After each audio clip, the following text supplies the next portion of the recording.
홍명보 감독 선임 논란이 불거지며 대한축구협회에 대한 감사에 착수했던 문화체육관광부. 지난달 중간 감사 결과 발표를 통해 축구협회가 홍 감독과 클린스만 감독 선임 과정에서 내부 규정을 어겼다고 지적했습니다. 하지만 대한축구협회는 감독 선임과 관련된 상세한 규정이 마련되지 않은 상황이라면서 명문화되지 않은 과정이 진행됐다고 해서 일률적으로 절차를 위반했다고 보기엔 무리가 있다고 반박했죠.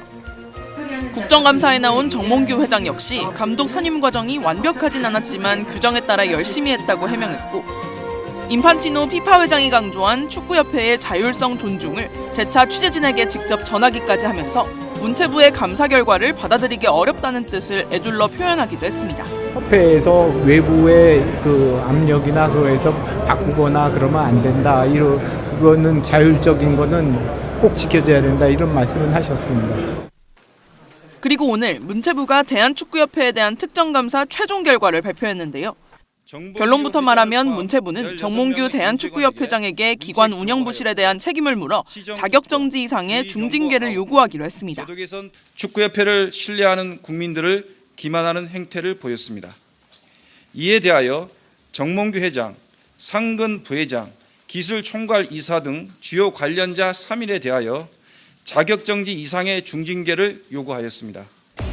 여기에 더해 문체부는 전력강화위원회에서 감독 후보자를 다시 추천해 이사회에서 선임하는 방안을 포함해 대한축구협회가 홍명보 감독 선임 과정에 절차적 하자를 치유할 수 있는 방안을 강구하도록 통보했다고 밝혔습니다. 뿐만 아니라 문체부는 축구협회가 천안축구종합센터 건립에 필요한 재원 조달을 위해 문체부 장관의 승인 없이 600억 원대의 마이너스 통장을 개설하고 국고보조금도 허위로 신청한 것으로 판단했습니다. 이 같은 내용을 포함해 축구협회 감사로 드러난 부당사항은 모두 27건으로 파악됐습니다. 이번 감사를 통해 축구협회 행정 곳곳에서 규정과 절차를 위반하고 불공정하게 업무를 처리하였음을 확인하였습니다. 우리 부는 이번 감사를 계기로 축구협회가 불합리한 관행을 개선하여 국민의 눈높이에 맞는 축구 행정의 공정성을 확보하여 신뢰를 회복하기를 기대합니다. 하지만 이 같은 문체부의 감사 결과가 실제로 정몽규 회장을 향한 실효성 있는 징계로 이어질지는 미지수입니다.